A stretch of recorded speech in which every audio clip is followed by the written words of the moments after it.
धन्यवाद अध्यक्ष महोदय। आज हम इस विशेष चर्चा में भाग लेने के लिए खड़े हुए हैं और ये चर्चा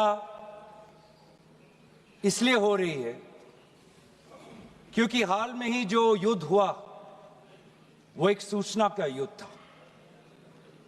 एक प्रकार से हम पड़ोसी देश और दुनिया भर को सच्चाई की सूचना देना चाहते थे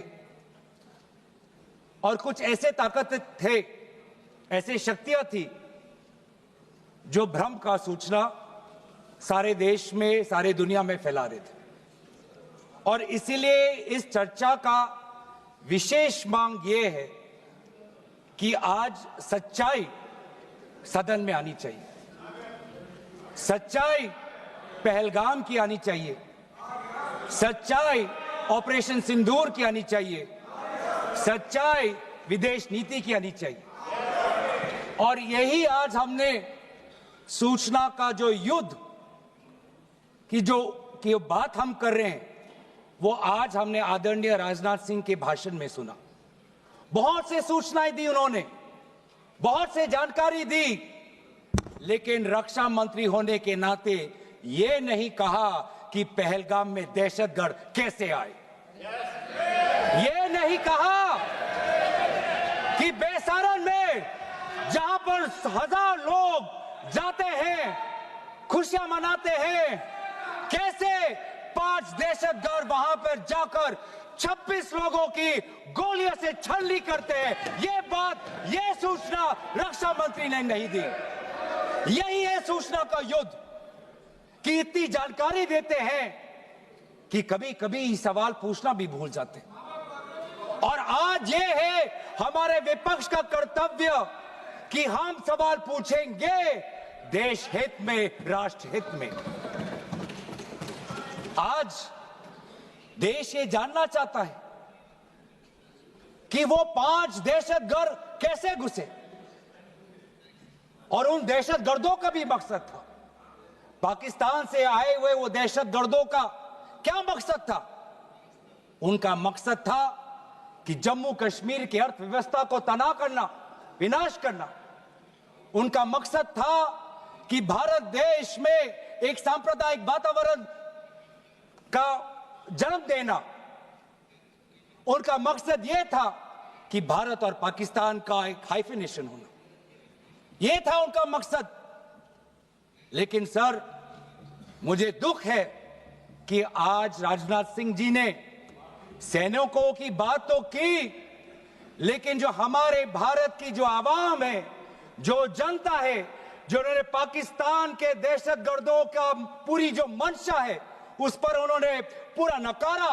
और हम एकजुट रहे। मुझे भारतीय होने का गर्व है। हमने देखा बेसारन में कि किस प्रकार से जम्मू और कश्मीर के लोगों ने पूरे देश भर से आए हुए जितने भी पर्यटक थे उनकी मदद की।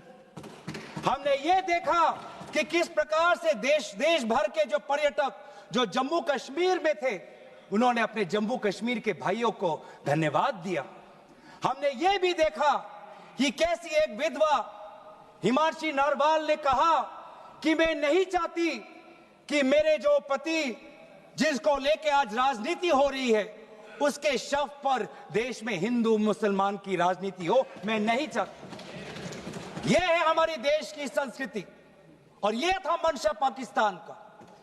और मैं ये भी गर्व महसूस करता हूं कि सारे विपक्षी राजनीति दल हम सब एकजुट होकर, राहुल गांधी जी ने एक साफ साफ कहा कि हम सरकार के साथ हैं और सरकार को पाकिस्तान को एक ठोस मजबूत कदम देना ही पड़ेगा। लेकिन देश ये भी जानना चाहता है, वे 26 लोग जो जिनके परिवारों में आज कोई गुजर गया, वे ये भी जानना चाहता है कि 100 दिन गुजर गए और वे 5 दहशतगर्दियों को ये सरकार पकड़ नहीं पाई।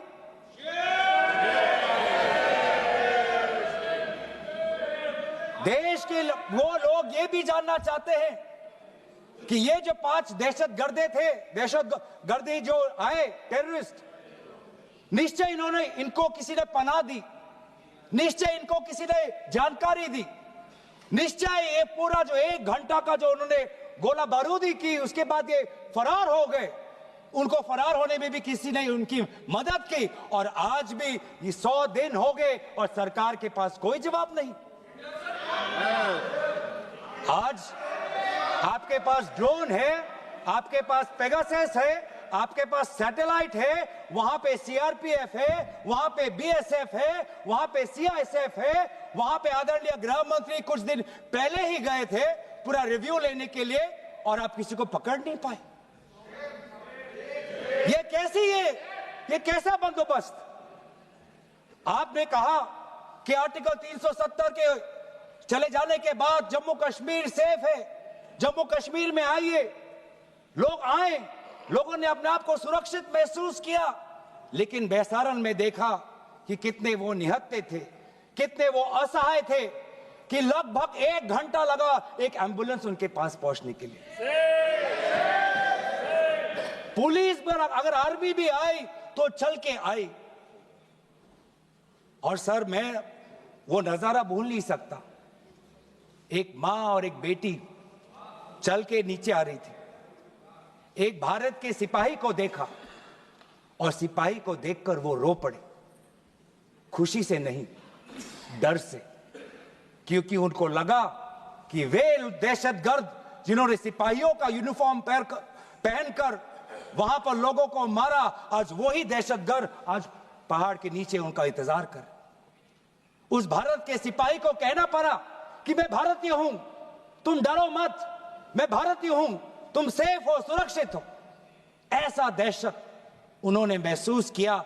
इस दहशत के ऊपर, इस डर के ऊपर आदरणीय राजनाथ सिंह एक शब्द तो कहते, आप एक शब्द तो कहते। ये आपकी भी जिम्मेवारी है राजनाथ जी, ये आपकी भी जिम्मेवारी है, रक्षा मंत्रालय का भी जिम्मेवारी है। बार बार हम ये देख रहे हैं सर कि आदरणीय गृह मंत्री जाते हैं, कहते हैं कि बहुत अच्छा बंदोबस्त हो गया है, टेररिज्म के हमने उनकी रीढ़ की हड्डी तोड़ दी। तब भी उरी होता है, तब भी बालाकोट, तब भी पुलवामा होता है, तब भी पहलगाम होता है। अंत में जाके जिम्मेवारी कौन लेता है? जम्मू कश्मीर के लेफ्टिनेंट गवर्नर नहीं। अगर जिम्मेवारी किसको लेनी पड़ेगी तो आदरणीय गृह मंत्री आपको लेनी पड़ेगी, नैतिक जिम्मेवारी आपको लेनी पड़ेगी। आप लेफ्टिनेंट गवर्नर के पीछे नहीं छुप सकते, आप लेफ्टिनेंट गवर्नर के पीछे ये केंद्र सरकार नहीं छुप सकती, क्योंकि गृह मंत्री खुद वहां पे थे कुछ ही हफ्ते पहले, खुद उन्होंने सिक्योरिटी का रिव्यू लिया कि आपके पास जानकारी नहीं थी। और सर, ये सरकार इतनी कमजोर, ये सरकार इतनी बुज़दिल कि आज उन्होंने इस सर में, क्योंकि उन्होंने अगर इसका किसी का दोष दिया तो टूर ऑपरेटर्स को दोष दिया कि टूर ऑपरेटर्स बिना अनुमति के द्वारा, बिना लाइसेंसेस के द्वारा लोगों को बेसारन ले जा रहे, हमें तो पता ही नहीं था। ये है इनका कारण, ये बताना चाहते हैं। तो सर, यही तो दुख की बात है कि कहीं ना कहीं एक सरकार में एक अहंकार आ चुका है। इंटेलिजेंस और सिक्योरिटी जो फ्रेमवर्क है, एस्टैब्लिशमेंट है, जो लोग हैं जो निर्णय लेते हैं इंटेलिजेंस और सिक्योरिटी की, आज उनमें एक अहंकार आ गया है कि चाहे जितनी भी बड़ी गलती हो उन पर कोई सवाल नहीं उठा सकता। लेकिन आज हम सवाल उठा रहे हैं, आज हम सवाल उठा रहे हैं, आज हम सवाल उठाएंगे। प्रधानमंत्री मोदी जी, आपको, आप सऊदी अरब में थे, आप जब वापस आते आपका पहला नैतिक कर्तव्य होता कि पहलगाम आप जाते, लेकिन आप पहलगाम नहीं गए, एक सरकारी कार्यवाही के लिए आप बिहार गए और चुनावी भाषण दिया।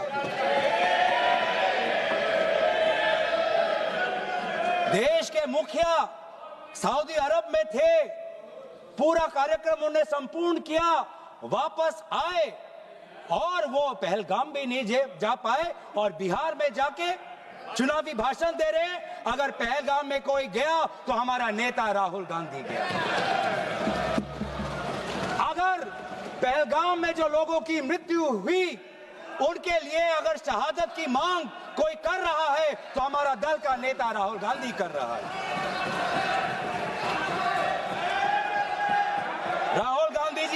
के कंटोनमेंट में गए। सर मैं बोलूं? Sir house in order. Sir house in order में like. Sir house is not in order में रहेगा सर। टाइम लेकिन आप तथ्यों पे बोलें, गलत सूचनाएं नहीं दे सदन में, गलत सूचनाएं मत दे। हम बोलिए इसके ऑर्डर में लाइए सर।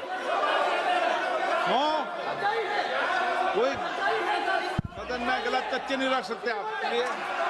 सर मैं बोलूं सर कैमरा आएगा मेरे पे। धन्यवाद। आदरणीय अध्यक्ष महोदय, अब बात आती है ऑपरेशन सिंदूर की। आज मैं राजनाथ सिंह जी का भाषण सुन रहा था। मुझे पता नहीं चल रहा था कि राजनाथ सिंह जी जो भाषण दे रहे थे वो किस समय का उजागर कर रहे थे।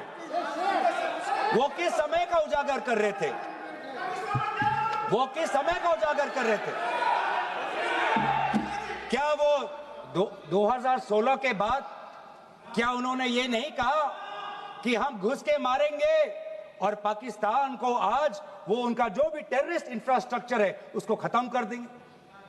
वही बातें तब की, वही बातें पुलवामा की बात की कि पुलवामा के बाद आज हमारे लड़ाकू जहाज अब गए हैं, अब पाकिस्तान अब कभी भी भारत पर उंगली नहीं दिखा सकता।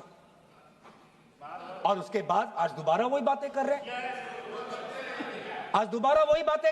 कि हम घुस के मारे, हमने ये किया, फलाना किया। और ये अब भी कह रहे हैं कि ऑपरेशन सिंदूर कंप्लीट नहीं हुआ, अधूरा है, क्योंकि कल को जाके दोबारा पाकिस्तान कर सकता है। ये खुद कह रहे हैं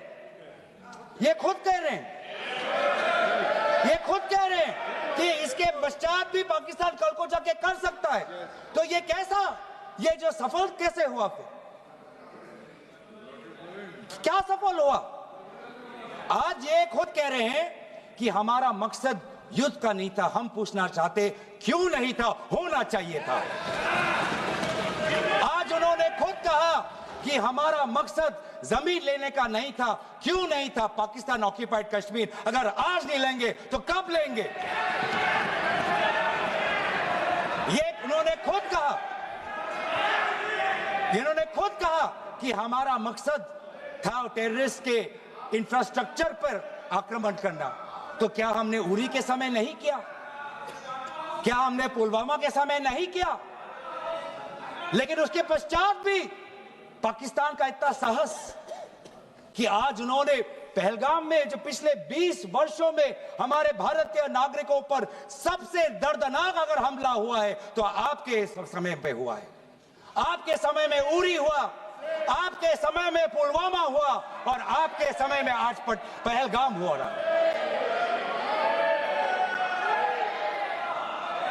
कुछ बातों का उजागर किया, कुछ किताबों का भी उजागर किया।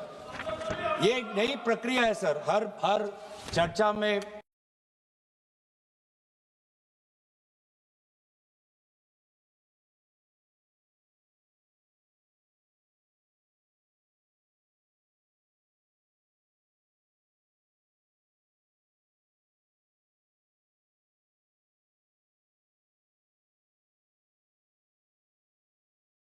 के नेता एक किताब उठा लेते हैं, फिर कुछ जानकारी दे रहे थे, हमें नहीं। ब्लूमबर्ग को क्या जानकारी दिया, मैं पूरा पढ़ लेता हूं without editing. What is important, क्या जरूरी, हिंदी में अनुवाद करने की कोशिश भी करता हूं। मत करो। क्या ये जरूरी नहीं कि जेट गिरे, पर क्यों गिरे, क्या गलतियां हुई, वो महत्वपूर्ण है। संख्या महत्वपूर्ण नहीं सर। 35 ही राफेल है देश में, 35 ही राफेल है। अगर उनमें से कुछ गिरे भी तो देखिए सर, मुझे तो लगता है कि बहुत बड़ी क्षति हुई। 35 राफेल, अगर कुछ उनमें से भी अगर कुछ गिरे तो मुझे लगता है कि जरूरी है, क्योंकि आपको लगता है कि 35 राफेल काफी है। तो अगर कुछ गिरे तो वो भी जरूरी है। और उन्होंने उसके बाद ये कहा कि ये बात अच्छी है कि हमने अपनी गलतियां को समझा, उसको सुधरा, और 2 दिन बाद हमने अपने जेट को उड़ाए और दूर से हमने आक्रमण किया। सर, ये मैं थोड़ी जानकारी चाहूंगा। हमारे पास जो हमें संदेश मिलता है कि दुनिया के सबसे बढ़िया और बेहतरीन लड़ाकू जहाज हमारे पास है, सबसे बेहतरीन पायलट हमारे पास है, तो सीडीएस को ऐसा क्या कहना पड़ा, ऐसा क्या परिस्थितियां हैं कि हमारे हमारे लड़ाकू जहाज क्लोज रेंज में नहीं जा सकते, उनको दूर से ही फायर करना पड़ता? ये क्या है? ऐसी क्या पाबंदी है? ऐसी ये क्या पाबंदी है कि सीडीएस को ये कह रहे हैं कि हमारे लड़ाकू जहाज ने पहले दिन गलतियां की, गलतियां हमने सुधारी और दूर से हमने आक्रमण किया? क्या हम पास से नहीं कर सकते? ये जानकारी हमें दे। हम ये जानना चाहते हैं कि lieutenant general Rahul R Singh ने सदन के अंदर नहीं, सांसदों को नहीं, राजनीतिक दलों के फ्लोर लीडर्स को नहीं, फिक्की में जाके कहा। क्या कहा? उसका भी मैं हिंदी में अनुवाद करता हूं कि पाकिस्तान तो सिर्फ फ्रंट पे था और पाकिस्तान के पीछे चाइना उनके पूरी तरीके से समर्थन कर रहा है। ऐसी कोई आश्चर्य की बात नहीं होनी चाहिए, क्योंकि पिछले 5 वर्षों में लगभग 80% मिलिट्री हार्डवेयर पाकिस्तान को सब पूरा चाइना से मिल रहा है। तो सर, मैं आज पूछना चाहूंगा आदरणीय राजनाथ सिंह जी से, जो सरकार चीन को लाल आंख दिखाने की बात करती है, एक बार भी आपने चीन का उजागर अपने भाषण में क्यों नहीं किया? आर्मी कर रही है, आर्मी के कह रही है, आर्मी कहती है कि सिर्फ चीन और पाकिस्तान का ये 2 फ्रंट नहीं, अब 3 फ्रंट का भी हो सकता है, कन्वर्जेंस हो सकता है चीन, पाकिस्तान और बांग्लादेश को लेकर। लेकिन मैं सरकार को याद दिलाना चाहूंगा कि ये जो 2 फ्रंट की जो बात थी, इस बात की शुरुआत किसने की थी? इस बात की चेतावनी किसने दी थी? इस बात की चेतावनी इसी सदन में हमारे दल के नेता राहुल गांधी जी ने दी थी। और यही हम जानना चाहते हैं, कि आज जो युद्ध हुआ, इसमें पाकिस्तान को चीन से कितना समर्थन मिल रहा है। हम सेना से नहीं, आज हम आदरणीय राजनाथ सिंह जी से और प्रधानमंत्री मोदी जी से जानना चाहते हैं।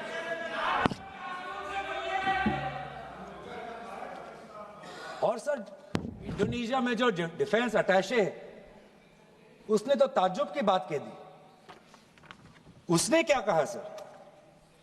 India defence attache group captain Shiv Kumar ने, हिंदी में दोबारा अनुवाद करता हूं, कि भारत ने लड़ाकू जहाज खोए तो खोए इसलिए क्योंकि कुछ मिलिट्री टारगेट्स पर आक्रमण करने पर पाबंदी थी। क्यों? क्या पाबंदी थी? ऐसे क्या ये राजनीतिक कंस्ट्रेंट्स थे? आपने कहा कि 9 टारगेट पे हमने आक्रमण किया, लेकिन हमें यह भी सूत्रों से जानकारी और मीडिया में आया है, और लेफ्टिनेंट जनरल राहुल सिंह ने खुद कहा कि पहले 21 टारगेट्स चुने गए थे और 21 से फिर 9 हुए। क्यों हुए? आज मैं ये जानना चाहता हूं कि पिछले 20 वर्ष में सबसे घातक आक्रमण हमारे महिलाओं पर हुआ, हमारे बच्चों पर हुआ, भारत के आत्मा पर हुई। हमने सब ने वो दहशत को अनुभव किया, हम सब एकजुट हुए, हमने पूरी तरीके से समर्थन प्रधानमंत्री मोदी जी को दी कि अब जाइए। और ऐसा एक माहौल बन चुका था कि देश किसी भी कीमत चुकाने के लिए तैयार था। पूरा देश प्रधानमंत्री मोदी जी के साथ था, विपक्ष प्रधानमंत्री मोदी जी के साथ था। और अचानक 10 मई के दिन पे हमारे राष्ट्रदूत कहते हैं कि हम पाकिस्तान पर हमला करेंगे, और शाम के 10 मई को सूचना आती है कि पाकिस्तान के साथ अब युद्ध पर हम परिणाम दे रहे हैं, सीज फायर हो गया। क्यों हुआ? हम आदरणीय प्रधानमंत्री मोदी जी से जानना चाहते थे अगर पाकिस्तान वाकई में अपने घुटने टिकने के लिए तैयार था तो आपने क्यों रुका, आप क्यों रुके और किसके सामने आप झुके, किसके सामने आपने सरेंडर किया, किसके सामने आपने सरेंडर किया? वो अमेरिका के राष्ट्रपति जो 26 बार आज कह चुके हैं कि व्यापार को लेकर उन्होंने भारत और पाकिस्तान को सतर्क किया और दोनों को मजबूर किया कि वो इस जंग को छोड़े। 26 बार। आज राष्ट्रपति ट्रंप खुद कहते हैं कि 5-6 जेट गिरे हैं। एक एक जेट करोड़ करोड़ अरब अरब रुपयों का है, मिलियंस एंड मिलियंस का है। इसलिए हम जानना चाहते हैं, आज हमें स्पष्ट रूप से आदरणीय राजनाथ सिंह जी बताएं, देश पर विश्वास करें, देश में वो साहस है सच्चाई सुनने की। आज आप बताएं कितने लड़ाकू जहाज गिरे? हमारे में वो साहस है क्योंकि ये सूचना, ये सच्चाई सिर्फ देश के नागरिकों के लिए नहीं, ये सूचना, ये सच्चाई हमें देश के जवानों को भी देना है। आज उनसे भी झूठ कहा जा रहा है, उनके बीच में भी भ्रम फैलाया जा रहा है। हम उनकी जो सच्चाई है आज हम सदन के अंदर लाना चाहते हैं। और सर, बात में आती है विदेश नीति की। किस मुंह से हम कहें कि विदेश नीति आज सफल हुआ है? किस मुंह से कहें? ये आदरणीय राजनाथ सिंह जी, शंगीला में जो डायलॉग हुआ, उस डायलॉग में जो ड्राफ्ट जो आया, जिसको भारत सरकार ने नकारा, वो ड्राफ्ट बनाने में हमारे ही कुछ सहयोगी देश थे जिनका नाम मैं नहीं लेना चाहूंगा। लेकिन ऐसे देश जिसको हम परंपरागत दोस्त हम मानते हैं, ट्रेडिशनल एलाइज मानते हैं, आज उन्होंने भी इंडिया और पाकिस्तान को हाइफिनेट कर दिया। और आप ये शब्दों के खेल से आप खुश हो कि ब्राजील के डॉक्यूमेंट में पाकिस्तान, ये जम्मू कश्मीर का पाकिस्तान का भी नहीं, ब्राजील के डॉक्यूमेंट में सिर्फ जम्मू कश्मीर में जो दहशतगर्दी हुई उसी की निंदा हुई, पाकिस्तान की निंदा नहीं हुई। पर आप उससे खुश हो? अगर आप उससे खुश हो तो मैं जानना चाहूंगा, जो $1 बिलियन का आर्थिक सहायता IMF ने दिया पाकिस्तान को, उस पर आपको क्या कहना है? हम जानना चाहेंगे, जो ADB एशियन डेवलपमेंट बैंक से 800 मिलियन का आर्थिक सहायता जो मिलेगा पाकिस्तान को, आज भारत उस पर क्या रवैया? वर्ल्ड बैंक का जो $40 मिलियन आ रहा है, और ये पैसा किसको जाएगा सर? पाकिस्तान की नेतृत्व उनकी जनता या उनकी चुनी हुई सरकार नहीं, पाकिस्तान की सरकार का जो रिमोट कंट्रोल है वो पाकिस्तान की सेना के पास है। तो ये सारा पैसा वहीं जाएगा जहां पर हमने मिसाइल गिराई। तो क्या इतना भी हम नहीं कर पाए? क्या इतना भी ताकत नहीं? क्या इतना भी विश्व गुरु में लोगों का विश्वास नहीं, देश अंतर्राष्ट्रीय नेताओं का विश्वास नहीं कि IMF का एड ना जाए पाकिस्तान के पास, वर्ल्ड बैंक का एड ना जाए पाकिस्तान के पास, ADB का एड ना जाए पाकिस्तान के पास?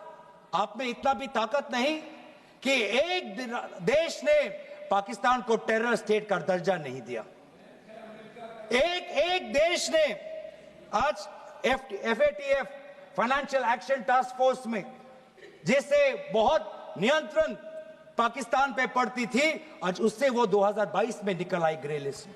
क्या वो डालेंगे? तो इसीलिए आज हम ये मांग करते हैं कि सरकार अब डरिए मत, सच्चाई से डरिए मत। उस दिन भी देश सरकार के साथ दहशतगर्दी के खिलाफ खड़ा था, विपक्षी दल सरकार के साथ खड़े हैं, और आज भी दहशतगर्दी के खिलाफ सच्चाई के पक्ष में देश और विपक्ष आज सरकार के साथ। आप हमें अपना दुश्मन ना समझे, हम सरकार के दुश्मन नहीं हैं, हम अपने देश के पक्ष में बोल रहे हैं, जवानों के पक्ष में बोल रहे हैं। पर आप हमें कृपया सच्चाई देने का हमें वो सम्मान दीजिए। सच्चाई सुनने का अधिकार हमारा है, और जितने बार आप झूठ और भ्रम फैलाएंगे, हम उतनी बार आपको पूछते जाएंगे कि आपने क्या किया। और इसीलिए आज मैं खड़ा हूं। अपेक्षा बहुत की थी कि पहलगाम का उजागर होगा। आदरणीय गृह मंत्री नैतिक जिम्मेवारी लेंगे, राष्ट्रीय सुरक्षा सलाहकार नैतिक जिम्मेवारी लेंगे और प्रधानमंत्री मोदी जी कहेंगे क्यों उन्होंने ऑपरेशन सिंदूर जो अंतिम अंजाम था, हमें तो मीडिया में सुनते हुए ऐसा लगा कि हम कराची में उठेंगे।